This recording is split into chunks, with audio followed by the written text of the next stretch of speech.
Hello everyone, कैसे हैं आप सब। उम्मीद है आप सब ठीक होंगे। Welcome back to my channel Iraj glam.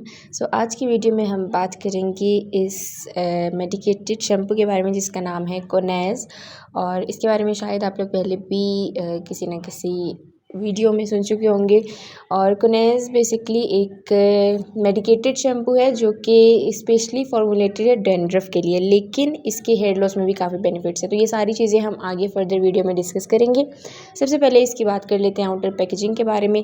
इतना ज़्यादा डिटेल में इसके बारे में बात नहीं करेंगे। बेसिक सी पैकेजिंग है, उसके ऊपर इसकी डिटेल्स मेंशन है, लाइक इसकी क्वांटिटी कितनी है, इसमें मेन जो इंग्रेडिएंट है वो कौन सा है, और ये सब कुछ जो बेसिक डिटेल्स होती हैं। तो 60 ml इसकी क्वांटिटी है और ये जो है ना कीटाकोनाज़ोल बेस्ड शैम्पू है।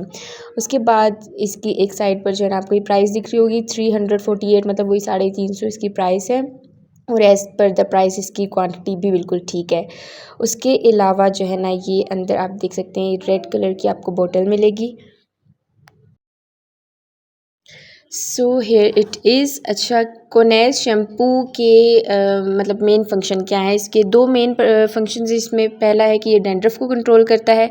दूसरा ये है कि ये as a DHT blocker work करता है। DHT क्या होता है ये आगे फर्दर डिस्कस करेंगे। डैंड्रफ जो है ना 2 टाइप्स की होती हैं और मोस्ट ऑफ द पीपल ये सोचते हैं कि उनकी शायद स्कैल्प बहुत ज़्यादा ड्राई है, दैट्स वाई उनको डैंड्रफ हो रहा है। लेकिन मोस्टली जिनकी स्कैल्प ऑयली होती है उनको डैंड्रफ का इशू ज़्यादा फेस करना पड़ता है। तो ये जो है ना एक क्लैरिफाइंग शैम्पू के तौर पर भी यूज़ हो सकता है। मतलब वैसे तो काफ़ी सल्फेट फ्री क्लैरिफाइंग भी शैम्पूज़ जो है ना वो आपको मार्केट में मिल जाएंगे जो थोड़े से एक्सपेंसिव होते हैं। लेकिन अगर आप ये ले लेते हैं तो ये भी उस तरह से वर्क कर सकता है। आपने इसको जो है ना ट्वाइस अ वीक यूज़ करना होता है। तो ये डैंड्रफ को कंट्रोल करने में भी काफ़ी हेल्प करता है क्योंकि इट्स अ कीटाकोनाज़ोल बेस्ड शैम्पू।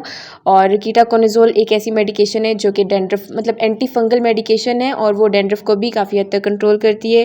दूसरा ये कि ये DHT ब्लॉकर के तौर पर भी वर्क करती है। अब DHT क्या है। DHT जो है ना एक मेल हार्मोन है जिसकी जो बॉडी में अगर ज़्यादा हो जाए तो उससे जो है वो हेयर लॉस को काफ़ी ज़्यादा बढ़ना शुरू हो जाता है। वैसे भी हमारी बॉडी में पाया जाता है, लेकिन अगर ये ज़्यादा हो जाए तो फिर जो है ना हमें जो है वो हेयर लॉस का इशू फेस करना पड़ता है। तो बहुत सारी मेडिकेशंस मार्केट में अवेलेबल होती हैं। जैसे बहुत सारे लोग जिनको एंड्रोजेनिक एलोपेशिया का इशू होता है या फिर पैटर्न हेयर लॉस जिनको होता है तो उनके लिए जो है वो मिनॉक्सिडिल वगैरह रेकमेंड करते हैं डॉक्टर्स। लेकिन उसके साथ साथ अगर आपका DHT लेवल उतना ही है और आप कोई DHT ब्लॉकर यूज़ नहीं करे तो फिर जो है ना वो अगेन आप अगर वो मेडिकेशन छोड़ देंगे, फॉर एग्जांपल अगर मिनॉक्सिडिल यूज़ करें तो वो छोड़ देंगे तो फिर अगेन आपका हेयर लॉस दोबारा शुरू हो जाएगा। तो ये कीटाकोनाज़ोल एक अल्टीमेट सॉल्यूशन नहीं है, मतलब एक प्रॉपर DHT ब्लॉकर नहीं है, लेकिन ये काफ़ी हद तक उस तरह से वर्क करता है उस पर्पस के लिए। तो ये एंटी फंगल मेडिकेशन है जो कि स्कैल्प कंडीशंस को ट्रीट करती है, लाइक डैंड्रफ और सीबोरिक डर्मेटाइटिस को ट्रीट करती है। लेकिन ये उसी के साथ साथ DHT ब्लॉकर के तौर पर भी यूज़ करती है। तो इवेंचुअली ये आपकी जो हेयर लॉस का मसला होता है उसको भी ट्रीट करने में काफ़ी हेल्पफुल रहता है। अच्छा, डैंड्रफ बेसिकली 2 टाइप्स का होता है। कुछ लोगों की बहुत ज़्यादा ड्राई स्कैल्प होती है, ड्राई फ्लेकी स्कैल्प होती है, और कुछ लोगों को बहुत ज़्यादा ऑयली स्कैल्प की वजह से भी डैंड्रफ का इशू हो जाता है जिसको सेबोरिक डर्मेटाइटिस भी कहते हैं। तो इन दोनों कंडीशंस में जो है ना ये जो कीटाकोनाज़ोल बेस्ड शैम्पूज़ होते हैं जैसे कि ये कोनेस है तो ये बहुत अच्छे तरीके से वर्क करता है। लेकिन इसको यूज़ करने का एक स्पेसिफिक मेथड है तो आपने उसको फॉलो करना है। इसको यूज़ किस तरह से करना है ये देख लेते हैं।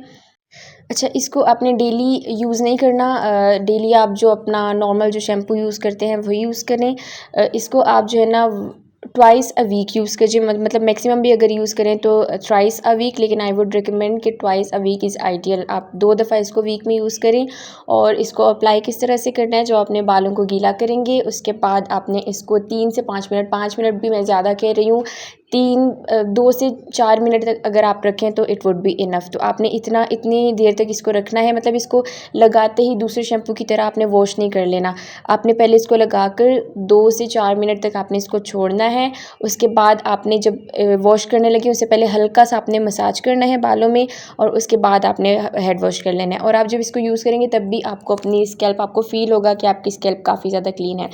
अच्छा, ये वर्क इस तरह से करता है कि हमारी स्कैल्प पर ऑलरेडी एक यीस्ट या फंगस कह लें, जिसे मेलिसेजिया कहते हैं, वो ऑलरेडी नेचुरली हमारी स्कैल्प पर मौजूद होता है। लेकिन जब वो बहुत ज़्यादा बढ़ जाता है तो उसकी वजह से डैंड्रफ कॉज होता है, हमारी स्कैल्प फ्लेकी हो जाती है और इवेंचुअली हमारे हेयर लॉस का भी इशू होना शुरू हो जाता है। तो कीटाकोनाज़ोल एक एंटी फंगल मेडिकेशन है जो कि इस फंगस की ओवर ग्रोथ को कंट्रोल करता है। अच्छा, इसके अलावा जो है ना डैंड्रफ के लिए एक और जो जो सैलिसिलिक बेस्ड शैम्पूज़ वगैरह होते हैं या लोशंस, वो आप अपनी स्कैल्प के लिए बाय कर सकते हैं अगर आप अफोर्ड कर सकते हैं। उसके अलावा एक नाइजरॉल जो है शैम्पू है वो आप यूज़ कर सकते हैं, वो भी सेम पर्पज़ के लिए यूज़ होता है। लेकिन कोनेज़ ये है कि बहुत ही अफोर्डेबल है, हर कोई इसको अफोर्ड कर सकता है। अच्छा, ये मेरी जो है ना मतलब ये देख सकते हैं फर्स्ट बोतल मेरी एम्प्टी हो चुकी है, इसमें भी बल्कि थोड़ा सा रह गया तो मैंने ये दूसरी बाय की थी। So as per my experience it's totally recommended, specially जिनको डैंड्रफ का इशू है, क्योंकि ये जो कोनेज़ शैम्पू है इट्स अ कीटाकोनाज़ोल बेस्ड शैम्पू, और कीटाकोनाज़ोल जो मेडिकेशन है वो स्पेशली डैंड्रफ को ट्रीट करने के लिए ही यूज़ होती है। तो जिनको डैंड्रफ का इशू है वो तो डेफिनेटली इसको यूज़ कर सकते हैं। प्राइस भी इसकी बहुत ही अफोर्डेबल है, इसकी क्वांटिटी भी सही है, 6-7 महीने आराम से लास्ट करेगा, तो you should give it a try. Video को लाइक शेयर सब्सक्राइब करना मत भूलिएगा। मिलते हैं नेक्स्ट वीडियो में, तब तक के लिए बाय बाय।